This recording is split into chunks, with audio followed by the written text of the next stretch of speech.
from us. That type of music came through. And Justin, I'm going to need your help as far as getting the slides for me. What a great intro to what we're going to talk about. Can everybody hear me? Let's stay in the back, Callie. Can you hear me?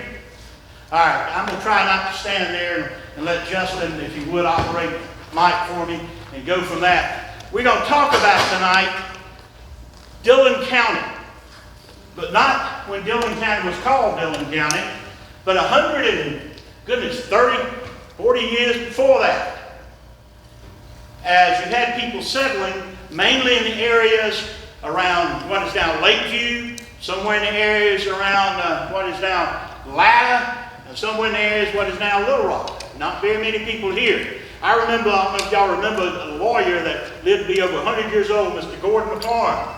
I went and talked to him once when I first got back to Dillon, and asked him about my great-grandfather, Levi Jackson, who he had known. And he said how Mr. Levi would go around here in Dillon and in the swamp and do a little fishing, because this was a really swampy area. And then we should be grateful to Mr. Dillon and the Davids and all who came and sort of developed this area, the railroad, to make it what it is now. But just like, you know, Florence is a big town, but for many years during the Revolution, it was nothing there. There was nothing there at all. And there was nothing really in Dillon. But there were people in the outlying areas now that are not as populated as there were then. And when the strife came that we all know as the American Revolution, the preeminent for it, those people were divided. They argued about whether we should stay with the king or whether it should be independent. And it really got to be where they were shooting and killing each other, not just talking about it over the table. And it became a very, very interesting topic. Also, within the African American community, it became a very interesting topic, because many of the British said, hey, enslaved people, if you come and fight with us, we'll give you freedom, and all you got to do is leave your plantations and come here, or the farms, or whatever else. And then you had some patriots said, no, we need to get the enslaved people and somehow offer them freedom if they'll fight with us for freedom. We're going to talk about all that tonight. South Carolina realizes the importance of this state, this area, in the achieving independence for the United States of America. Way before we were the United States of America. A few years ago, somebody had a great idea that said, hey, we need to form a commission to somehow let people know about South Carolina's involvement in the Revolution. Because you know, when you grew up as children in school, or you saw something on TV, when they talked about South Carolina, it was about the Civil War. It was about the evil of slavery. When they talked about the Revolution, your comments were about Bunker Hill, Lexington and Concord, Valley Forge, Yorktown. There was very little discussion about South Carolina. Then people started looking at some details. And it turned out that over a third of the total battles in the Revolutionary War were fought in South Carolina. So someone said, and I think it's a very good phrase, sure, the Revolutionary War began in New England, but it was ended in South Carolina, because the beginning of the end started right here. So as a state, we should be very proud of what we did. So about 2 years ago, they formed this commission within the state. The legislature funded it with some money. They called it the 250th Commission. Then it branched out to see if they could establish a commission for each of the counties. And Dillon County, and I'm very grateful that they did, they decided over a year and a half ago, I went before them and asked them, and they formed and authorized a Dillon County 250th Commission. And that's what we have there, our Dillon County 250th, but it's a shoot-off of the major 250th of South Carolina. After South Carolina began to really get very much engaged in this thing, the United States of America began to think, whoa, This thing's really coming up close. We're almost going to be 250 years from the Declaration of Independence in July 4th, 1776, in 2026. So let's form a nationwide recognition. But their focus in the nation is on the Declaration, the 250th anniversary of that. In South Carolina, go ahead, Nick. Go back, I'm sorry. We're looking at it from 1770 to 1783. We have determined that is really the time of turmoil. The Stamp Act and all that from the 1760s, but the first bloodshed was in 1770 at the Boston Massacre. So we're saying we're recognizing 250 years from 1770 all the way to 1783. Next slide. 1783 is when the Boston Massacre, and the next slide is when we signed the Treaty of Paris, 1783, Treaty of Paris. And that's where we're going, 1770 to 1783. So in South Carolina, we're going to celebrate the 250 years from 2020 to 2033. Now, obviously, the main emphasis is going to be the year 2026 and the Declaration of Independence. But getting to that point, we need to know what each county did. And Dillon County, although it wasn't Dillon County, we began to look at it and study it. We were very, very important in winning the independence of the United States. Because if South Carolina was a key state, and I'm going to tell you why in a minute, Dillon County was a key part of it. Key part of it.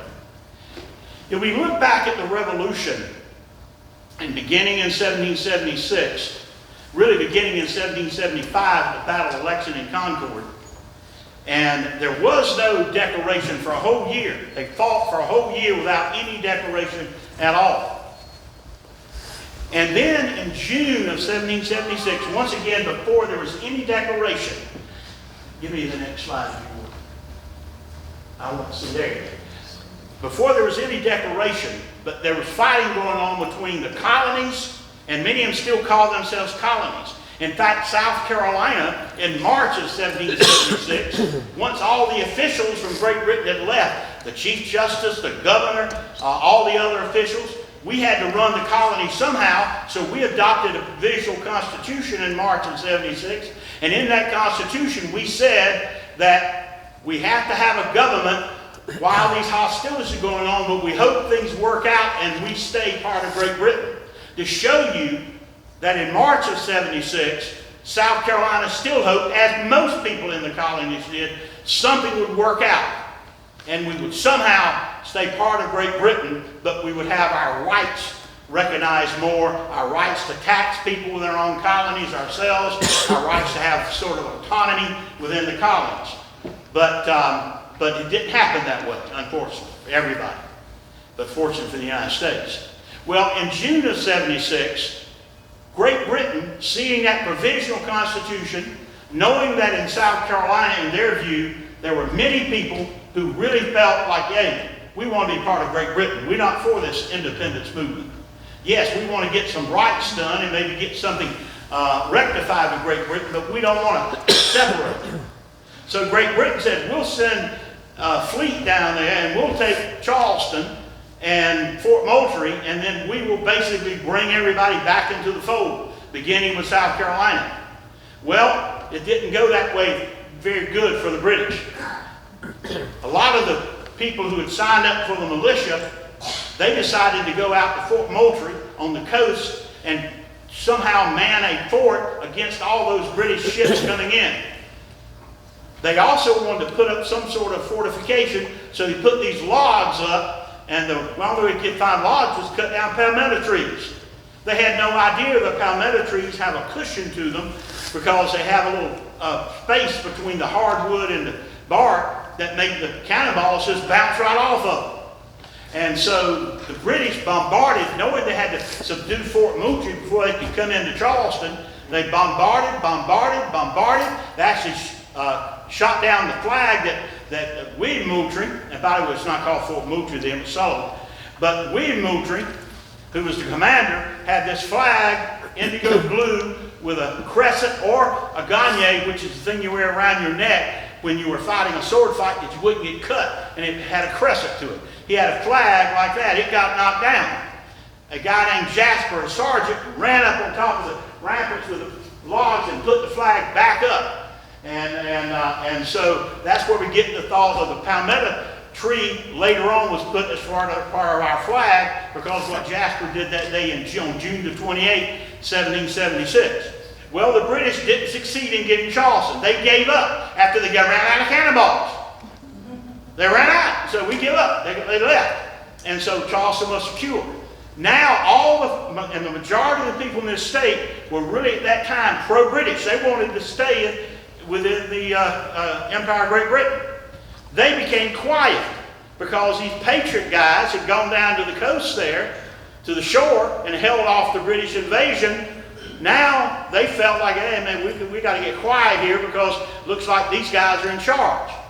A message went to the delegates at the Continental Congress from South Carolina. Hey, the British tried to come into Fort Sullivan and we backed them off.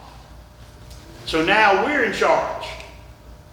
So when the vote came up for the Declaration of Independence in July of 76, South Carolina, when it was looking like we were not going to vote for independence, we did. We voted for independence along with the other colonies. Can you imagine, had it not been for Jasper, had it not been for the palmetto logs, had it not been for those people willing to stand there on June the 28th against the British, what would have happened in this world? Would there have been a United States of America? Would South Carolina have said, no, we want to stay with the British? No. It wouldn't have been a very different world. So therefore, South Carolina now had no British people here, had a provisional constitution. They began to run the state basically without Great Britain. Many of the Whigs, and they were the ones, many of the Tories rather, who were pro-British, they got quiet and just said, we'll bide our time. Our time will come. Our time will come.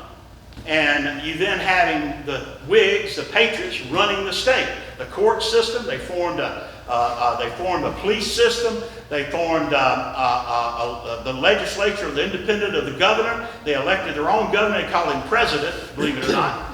And so they basically started running their own colony, thinking now we're not going to be part, and since we voted for the Declaration in July in Philadelphia, we're now going to be a state. So they voted to run the state. Let's go to the next slide. Then 4 years passed. 4 years of South Carolina on its own, without any British involvement, not much activity going on in the state as far as the Revolutionary War. It's being fought in Brandywine, up in the middle colonies, fought at Valley Forge, fought in Philadelphia, fought up at Syracuse, New York, fought in many of the New England colonies.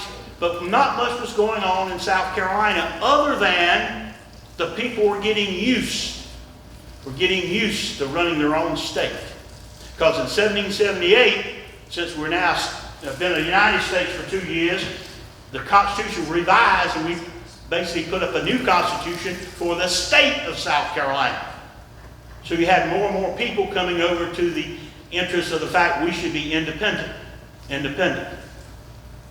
The British were basically at a standstill trying to stop George Washington and the Continental Army. They couldn't stop and couldn't defeat him, and he couldn't defeat them. The entire war was at a standstill. The British would win battles, the Patriots would win battles, Continentals. And the British said, you know, we still feel that in South Carolina and Georgia, there are a lot of people down there loyal to the crown, loyal to England. If we can just get there, I think we can end this war. Because we'll then have those states back in those colonies back in the empire, and we can use that to go north to North Carolina, Virginia, Maryland, Pennsylvania, and the war will end. So in May of 1780, since everything else is at a standstill, you'd had many American victories, many British victories. The British decided to try Charleston again. They went to Georgia, Savannah, succeeded there, then they went to Charleston. This time, there was no Sergeant Jasper. This time there was regular Continental troops that were there, and they basically did a traditional battle line and everything else, and the British bombarded, and sent an invasion force in and captured Charleston. Charleston surrendered. a guy named General Lincoln with the Continental American Forces surrendered 5,000 American soldiers. Some of them didn't surrender. The president, John Rutledge, he said, we're going to keep the government going, so we're going to leave and go to Jacksonboro, a town further out into the hinterland. And a couple of guys, one named Francis Marion, a lieutenant, said, I'm not going to surrender either. And he went out and formed what we know now as a band of partisans, the Swamp Fox and Francis Marion. And others, Sumter and several others, Jasper left. He was there surrendering, but he left and went to Georgia. And in Georgia, he fought as a patriot and basically became a hero in Georgia. And he was killed in the Revolutionary War in Georgia. But you now have a guy named Jasper Sargent, where you have two states with a county named Jasper, South Carolina and Georgia, because of his heroics during the Revolutionary War. So Charleston fell. Well, after Charleston fell, Washington said, let's go ahead and send General Gates down there. He won a great battle in Syracuse, just a couple of Saratoga, just a couple of years ago, helping the French recognize us. Let's send him down there with an army, and he'll defeat the British, and we're back in good standing again. So 2 months after that, they had Camden in August, 3 months after, had Camden, and Gates was a terrible commander at the battle. He put his troops in bad positions. You're supposed to put your strongest on the right, your weakest on the left. He did opposite. And the British, with the bayonets, scared everybody to death, and the Americans were routed, and the British won a great battle for them at Camden. Some of the soldiers who retreated, first of all, it was General Gates. He was one of the first to run, got on his horse and started riding fast back to Charlotte, which encouraged other people to run and became a rout. But Buford had the command. He fought for a while, but then he retreated with that command and tried to make it back to Charlotte. But Bannister Tarleton, a cavalry commander with the British, caught up with Buford somewhere close to Rock Hill and basically massacred his troops. And it's called Buford's Massacre. And so now you have really devastation. What we thought was a standstill and maybe the British would end up giving up. Now you have Charleston has fallen, Camden a big large defeat, Buford's defeat and massacre. It's looking bad for the colonies, looking really bad for independence. It's looking bad for South Carolina, because now they've determined South Carolina's back in the empire. Then you have a ray of hope. Next slide. You have a ray of hope. People like Francis Marion, who are keeping things going by attacking the British so they'll know that there's still something going on here, guys. We haven't given up totally. And a guy named Cole, who lived just over the line from what is now Dillon County into Marlboro County. Abel Cole, K-O-L-B, good friend, compatriot of Francis Marion. They're all keeping things going. Marion in the PD, but mainly over towards Berkeley County, over towards Georgetown and those areas. Cole here in what is now Dillon County, Marlboro County, Chesterfield County. Those things are going on so that the British have to send troops out to try to fight them, and then they finally give up on them and let the local people fight. And say, you know, we can't do much with these people. And so you have people now with a chance. And then, let's go to the next slide. Then you have what is now Dillon County, and good things happening. I've talked already in Lakeview, and I've talked in Latta. Let me see your hand. If you've been to Lakeview or Latta, and you've heard me speak before on those things, yes, several of you out there I know. In Lakeview, we talked about Bear Swamp, and the fact that they had sent loyalists down to cross the line in the Lakeview that time into Bear Swamp area, because the Bear Swamp had a lot of cattle and they were going to try to steal them. This was the Patriots wanted to steal the cattle from the Loyalists, because now in Bear Swamp you had a lot of Loyalists, and they were really doing well now that the British were here. They were saying, great, everything's wonderful. And so the Patriots were going to steal cattle from them. They had a battle at Bear Swamp. The Patriots won the battle. Then you had in Latta, about 6 months later, Hewlin's Mill, we had a battle that turned over into Dillon and Marion County, Bass's Mill. By the way, that battle on Latta, called Hewlin's Mill, the Patriots won. And remember, now, this is not troops in uniform. These are farmers that knew each other, that Mr. Flood, probably 2 years earlier, they were just fiddling together, having a good time, having dinner together. Now they disagreed about whether they want to be part of Great Britain or part of the independence. Now they're shooting and killing each other. And so in Latta, same way, you had the people who knew each other shooting each other, killing each other, because now the Whigs, the loyalists, those who wanted to be part of Great Britain, now that Charleston had fallen, Camden had been defeated at Gates at Camden, and Buford's massacre, they now came out of the woodwork because they've been quiet for 4 years. So now they were ready to fight. Let's now bring South Carolina back where it should be. And so they were fighting. But by the time of 4 years passing, you'd had more people join over with the Patriots because they saw South Carolina could make it without Great Britain. So you had a lot more Patriots than you had in 1776 had the British been successful. So therefore the Patriots won at Hewlett's Mill in Latta. But to show you the interesting part of it, at Hewlett's Mill you had a guy named Osborne Lane fighting with the Loyalists, fighting for the British, a farmer in that area. And the Patriots had won, and Osborne and others were running. They shot and killed many of them, shot Osborne in the arm. Osborne then ran into the woods, found a hollow log, hid in the hollow log with the Patriots running after him. And they ran through the woods and they came up to the hollow log and didn't look in the log. And Lane said in his memoirs later in his life, he was afraid to breathe because they'd hear where they was there. And he knew they'd kill him because there was no prisoner of war camps. These are, you get caught, you're going to be shot. And so he didn't breathe. And they went on, and he came out and said, I'm going to stop fighting. This is enough. And then after the war, he became a very leading citizen of that area of Latta, and his descendants still live there. Some of you may know Corky Lane.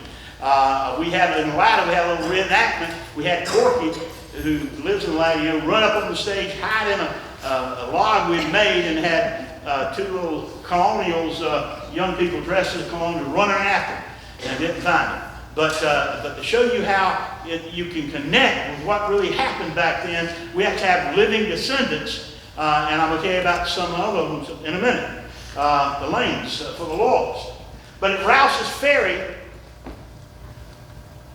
that was, in my view, the beginning of the end of the American Revolution. Remember now, you had Georgia fall, South Carolina fall, amazing defeat at Camden. And Mr. Lopez, you are coming back, right? The British are coming.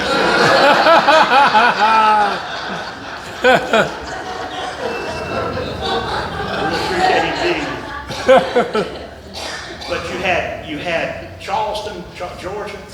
You had Camden, where Gates was totally defeated. Buford's massacre. You had Nathaniel Greene descending down here to somehow get things together. You had brother kill brother, uncle kill cousin, a cousin kill nephew. I mean, it's amazing. People, friends and neighbors killing each other. And it's looking like South Carolina is going to end up staying in the British Empire, and it's going to be the basically sending off point to end the Revolutionary War, and America's independence movement will fail. But then a group of patriots got together in Dillon County, what is now Dillon County. A guy named, I think, next slide for me. Let's look at why Dillon County was so important. If you look at this, you got Windmill Bay coming into Georgetown. And Windmill Bay, remember now, back then you didn't need the harbors as deep as we need them now. So you had a lot of shipping coming in to Windmill Bay. The shipping would come into Windmill Bay. It then would get on the barges, and in the barges, they would go up to where the Black and the PD get together, merge, then go off left to the Black River, go off further on the right, down the PD River, and then break off at the Little PD River, and then the Little PD River, they'd stay there, and it was navigable all the way to what was called Rouse's Ferry, which is right now Harley's Bridge, right outside Little Rock. They would get to Rouse's Ferry, and all the goods it had from Europe, ammunition, clothing, food, everything, would be unloaded and then distributed all over the rest of South and North Carolina, because you're right at the North Carolina line also. So this was a very important place, a very important place. They even made boats. They even constructed ships and boats there at Rouse's Ferry. And so it was a place that people wanted to capture and control. The Loyalists thought they could take over Rouse's Ferry. If they did, they would control shipping, they would control the supplies coming in. It'd be a very important place. The Patriots thought the same thing. Next slide. And go to the next slide. By the way, go back. Let me show you this. What I'm saying here, though, is that you look at this. You look on the left, these are Patriots. Look on the right, those are Loyalists. No uniforms. No uniforms. Because they're all neighbors. They know each other. They're all farmers, merchants, regular people. There's no organization. They elect their own leaders. There's no appointment by a governor, no appointment by a king, no appointment by other commanders. You basically choose who's going to be your leaders and choose who you're going to die next to. At Rouse's Ferry in September of 1780, just a couple of weeks, a few weeks after Camden, after Buford's massacre, after it's looking the lowest it can look in the Revolutionary War. At Rouse's Ferry, you have Tories thinking, we can win now. We won at Camden, Buford. We conquered Charleston. So people are rising up out of the woodworks now, coming to fight. We're going to have South Carolina back in full control. And at Rouse's Ferry, that very important commerce center of activity and all. And then the Patriots have a guy named Maurice Murphy. And then you have a Colonel Cole with him from Marlborough County, who's later going to die very shortly in a few months. Don't know that now. And of course they get instructions from Francis Marion. They decide we're going to stand. We're going to somehow help some sort of thought of victory come back into the American psyche, at least in our area. And they have that battle in late September. We don't know the exact date other than the writings talk about corn being hard and everything else. So we know it was sometime in late September of 1780. And the Tories, commanded by a guy named Jesse Barfield, how many Barfields we got in this area? A lot of them. They lost. They lost. And for the first time, for those of us in this area, we've now heard of a victory. You don't hear that in the history books anywhere. You don't hear that when you go to the major discussions around the state. But right here in Dillon County, we had one of the first victories. One of the first victories after it looked like all was lost for the American Revolution. And so we won that battle. Things began to turn. Look at what happened after Rouse's Ferry. Next slide. By the way, there's a little picture of Harley's Bridge, a little PD River coming out of Harley's Bridge. We all know where it is. We all seen it. Beautiful place. Some of you probably were baptized there at Harley's Bridge. Next slide for me. Here's what happened after Rouse's Ferry. About a month later, you end up with a great victory of Loyalists and Patriots fighting at Kings Mountain right over the line, South and North Carolina, and the Patriots win. How much were they inspired by this victory at Rouse's Ferry? After that, you got Bear Swamp, where the Patriots were able to come down and get cattle to help feed the troops and win. Hewlin's Mill, Bass's Mill, I told you about that one, where they won. That battle turned out to be pretty big. Justin and us we're talking with Marion. We'd love to have some sort of joint action with them just to recognize the Battle of Bass's Mill, because it was a pretty big battle. Started off there small at Hewlin's Mill, and got bigger and bigger at Bass's Mill, which is right there on 501 as you go into Marion County. After Bass's Mill, you got Utah Springs up in the area of Santee, where General Greene now is taking the place of Gates. You have Continentals, and they're winning, and they win that battle. At least it's a draw, enough of a draw so that we've still got things going. And the British now, they come out They've come out of Charleston, and they're saying, we got to put these patriots down. We got to put these militias down.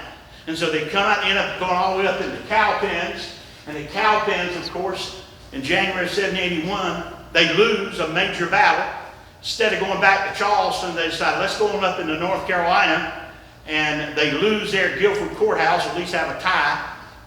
And so that the army is still intact to fight them. And instead of coming back to Charleston, Cornwallis decides with his army, hey, we got to get more supplies. We had no idea that these militia would be fighting like this. We had no idea we'd be faced with such opposition. Once we had conquered Charleston, once we had won the big battle of Camden, once we had done Bucer's massacre, we had no idea these people would be fighting like this.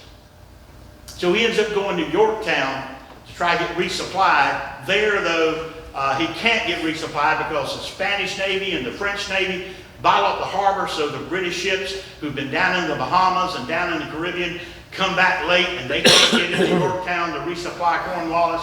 So in October of 1781, Yorktown falls. He surrenders. The largest British army in the Americas surrendered. And now it's almost ready to come to an end. The British had left or continued in Charleston.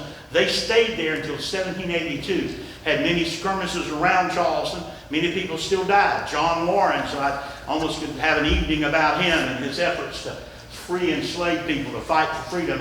And in fact, his father, Henry Lawrence, was captured and was imprisoned in the Tower of London, the only American ever imprisoned in the Tower of London. If you ever go to London, you go to the Tower, you look at the list of prisoners over the centuries, you'll see his name, see next to his name, the word treason. That's why they're holding him there, for treason. But John Lawrence gets killed, and then you end up now with the Treaty of Paris signed and the war ended. All that we can connect, ladies and gentlemen, to Rouse's Ferry in September of 1780.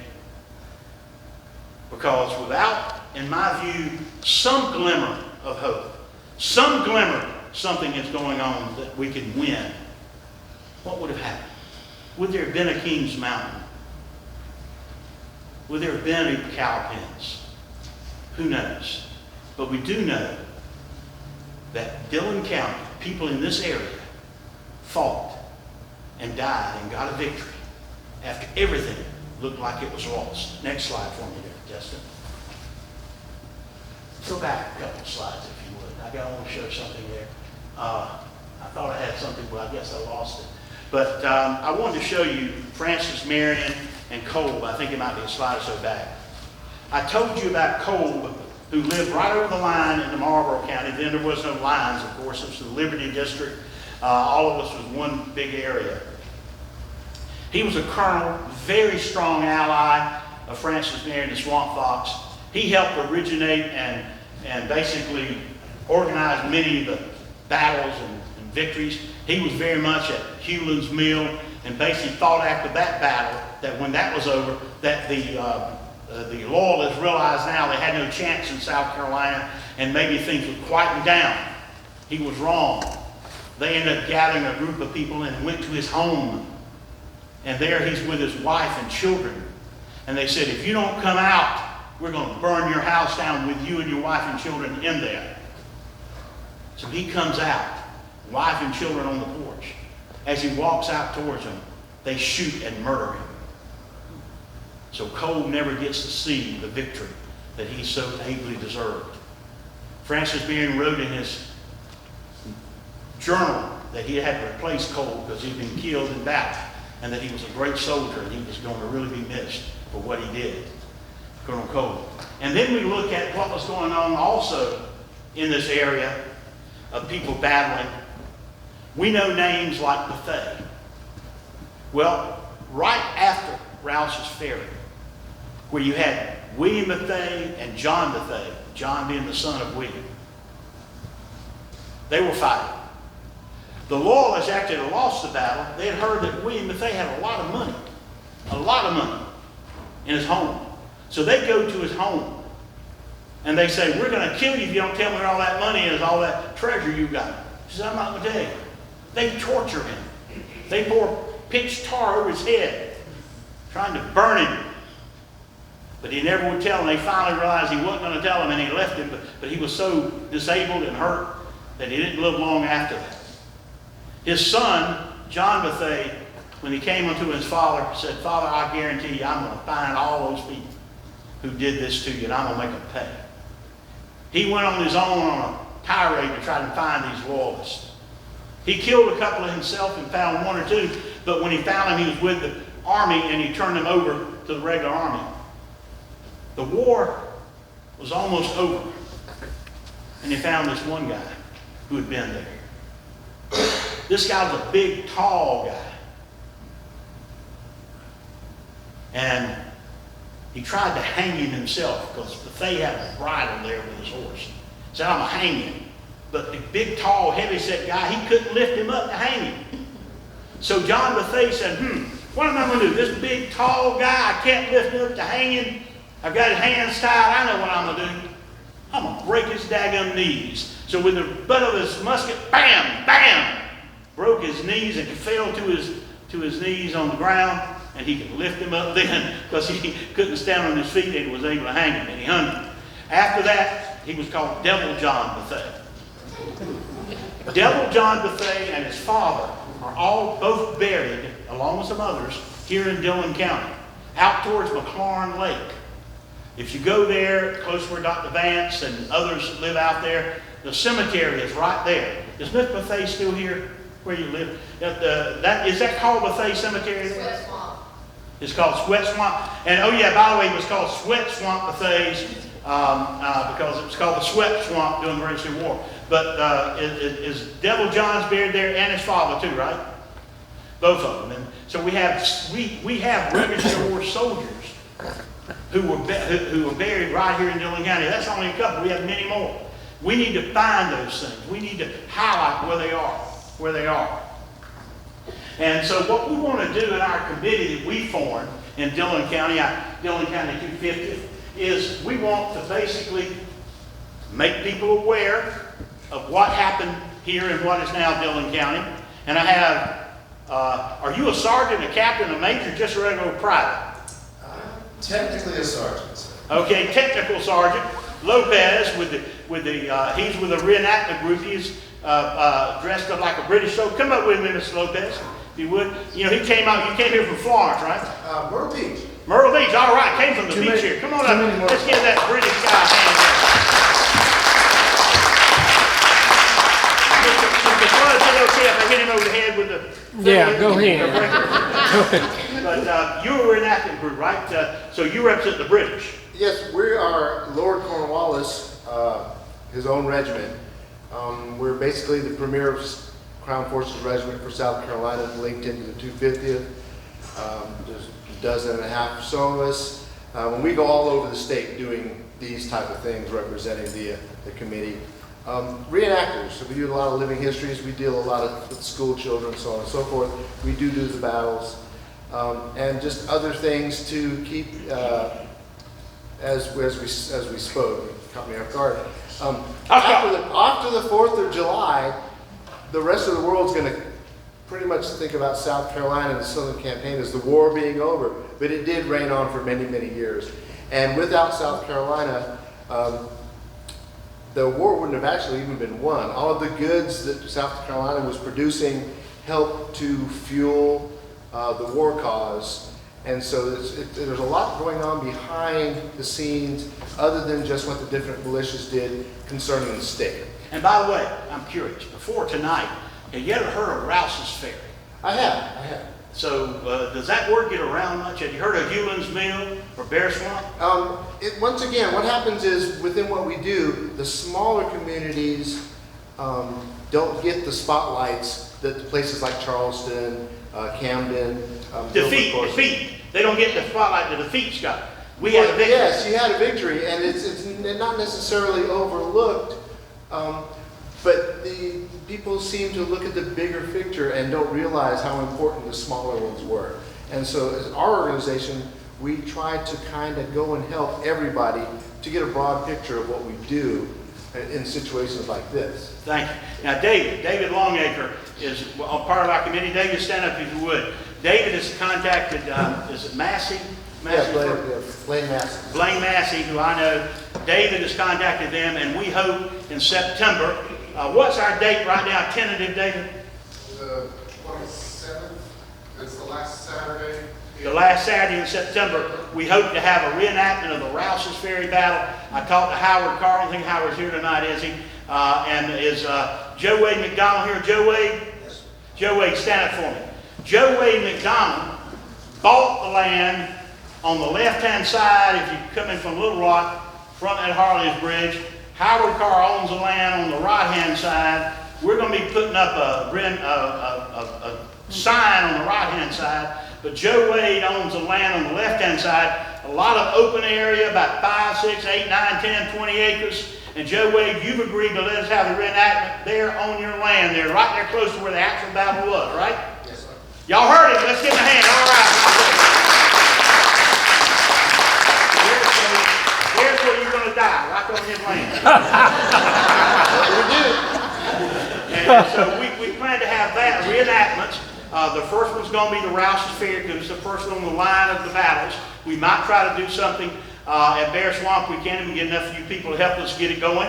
And maybe in the Latahula's mill and maybe with Bass's mill with Marion. But we're going to try to do that. We've got Joe Wade has agreed. Howard Carr has agreed for us to put up a marker there to show that we in Dillon County had a very significant conflict during the Revolution. So please go back to your reenactors if you would. Let them know we're looking forward to having you all come to Dillon County. We're looking forward to having you all reenact the Battle of Rouse's Ferry and become part of history. Part of history and important history. Thank you so much. Thank you. Let's give them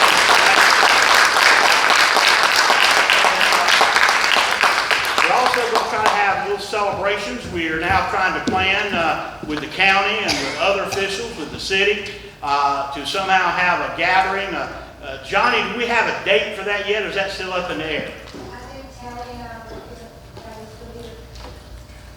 we haven't quite figured out our date yet. We're working. We're going to have a date there sometime in the fall, close to the reenactment, or right after or whatever. So we'll have a gathering to sort of kick ourselves off, to get started, because we want to have several events. I'm in communication with Dr. Walter Edgar, who does Walter Edgar's Journal on South Carolina Public Radio, and see if we can get him here to do a lecture or someone of his caliber about the partisan. Remember, he wrote the book Partisans and Redcoats about the partisan fights here in South Carolina. We're going to try to have that here at the theater or somewhere, as well as a couple other things. We've got grants, and basically we would be nowhere without Pat Laird and what she's been doing to get us going and getting those grants filed. Pat, we've gotten one grant, right? Where's Pat? Did she walk out?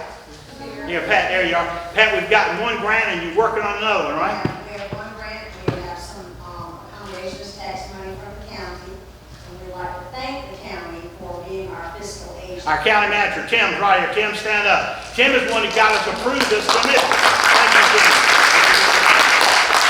And we hope we can get some more funds to do that. And the purpose is that we want these little girls who are from another county, but we want little girls and little boys in Dillon County to know this county is a lot more than just since 1910.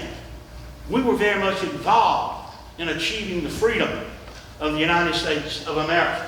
So we're going to have these grants and funds. We hope to do the lectures like I said, Walter Edgar. Justin Foxworth here has been talking about going to the schools. Maybe we can get the superintendents involved to let us go into the schools to present things like we're presenting tonight. Boy, Mr. Flood, I'd love to have you go with me. You'd bring a crowd. You're really good. I'll be ready. Your group there. But to talk with the kids and let them know about where they live, the importance of where they live, the importance of what happened here a little over 200 years ago. And we want, let's go next, I want to include all parts of the population. We want to include African Americans because they were on both sides. There were about 5,000 to 6,000 African Americans that fought with the Patriot cause. There were about 20,000 that fought with the British cause, and you can understand why. The British initially came up and said, "We will give you freedom if you fight with us." They backed off of that when the war was over, meaning they left, because many of the loyalists owned enslaved people also, claimed they owned them. And so they had some of them get back to the Loyalists, but some of them they went and sent to Nova Scotia, some they brought back to England with them, and the Americans who, African Americans who fought with the Patriots, most of them did become free Americans in this country. I don't want to say they got all their rights, because obviously in the South they still didn't, whether they've been enslaved or not. But we had about 5,000 or 6,000 fight there. I told you about John Lawrence. John Lawrence, a French Huguenot. He was a young man who was a very good friend of Alexander Hamilton. If you ever seen the play Hamilton, it talks about John Lawrence, his good friend. In fact, one of the characters in the play is John Lawrence. John Lawrence said, we need to recognize that we're fighting for our freedom. And we have all these people we've enslaved. They deserve freedom also. We need to give them the opportunity, if they fight with us, that they'll also have their freedom. South Carolina said no, because he was from South Carolina. They said, no, we don't want to do that. We want to keep our enslaved people. And plus it costs so much money to lose this. So he went to the Continental Congress in Philadelphia and got them to agree to pay money for the value of whatever it is. If you let your enslaved person join the army to fight, we'll pay you. We'll pay you the worth of what you feel that person is worth so they can get their freedom if we get our independence. South Carolina still said no, no. Here we had the opportunity. Can you imagine had John Lawrence succeeded? Had he succeeded in offering freedom to those individuals who, like us, want freedom? Everybody wants freedom. To fight with us, to get their freedom. How this whole world would have been different. There would not have been a civil war. There would not have been Jim Crow. There would not have been the lynchings and the hatreds in the 30s and the 40s and the 50s. There would not have been an assassination of Martin Luther King Jr. had people listened to John Lawrence. Sadly, like I showed you earlier, he was killed in December of 1782 before independence was reached. But he was really a voice crying in the wilderness of South Carolina about what should be, but what never was until after so much bloodshed. And I also want to bring up the ladies. Come there. Here the ladies, of course, in the Revolution, they were not just people who sewed like Betsy Ross with the flag. There were also women who actually fought in battle. We had a couple of ladies who dressed up like men and fought. And people didn't know it until after they were killed or wounded or after the war when they revealed who they were. We also had Molly Pitcher at the Battle of Monmouth in New Jersey. Her husband was there fighting. She went to try to give water out to all the soldiers to help out during the battle. He was a cannoneer. He was wounded, and he was supposed to be loading the cannon, so she began loading the cannon. And basically, she was called Molly Pitcher after that because of the fact she was carrying the water for everybody, but she also began working hard in the battle. So go back to the last two slides, back to our plan. There you go. And so, therefore, we need people involved. Lakeview, we asked them to see if they could get a steering committee going. I hope Lila will somehow get involved. I hope we can get Dylan more involved. If you would, my committee members, Pat, Johnny, David, and Justin. Who else are our committee members that are here? Mr. Thay, come on up here if y'all would. Stand up in front of here, y'all would. These are the people, and who else we have as part of our group? Who is? Tim. Where's Ashley? Is Ashley still here? She had to go. Ashley's here. Tim. And Tim, oh yeah, we got to have the county council administrator. Without him, we're nothing. Come on up, Tim, man. You're the man. You're the man, Tim. And if we would, Sergeant Lopez, if you would stand on the left-hand side and guard them at attention for us. Come on up, Sergeant Lopez. Come on up here, Beacon. Show us how you stand in attention when you're standing in the battle line. Can you imagine when that thing is July? Goodness, that thing must be hot. But this is what we're going to be doing to try and get things together. These people are all working very hard. We want you involved too, because we need to basically get you involved. As we do this. And we're going to try Justin Foxworth, who is the Clemson Extension Service, and also the Dillon County. Veteran of the I was about to say, he's Dillon County, last year's 2024-25, Dillon County Veteran of the Year, Navy veteran.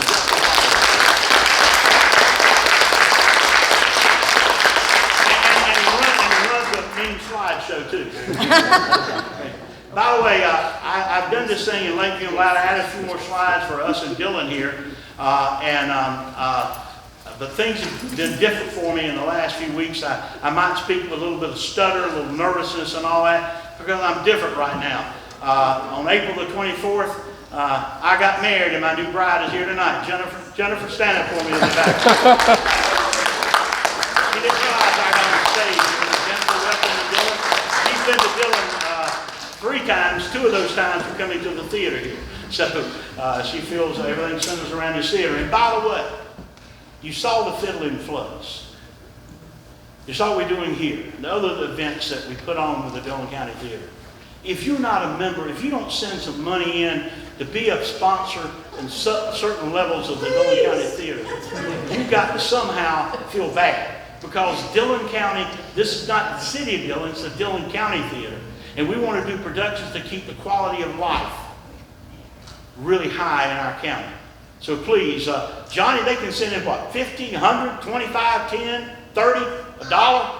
Yeah, anywhere from 50 on up. 50 on up, just and show that you care about your community. So we get people like the Fiddling Floods here, and because we really appreciate them, and get people like Sergeant Lopez here.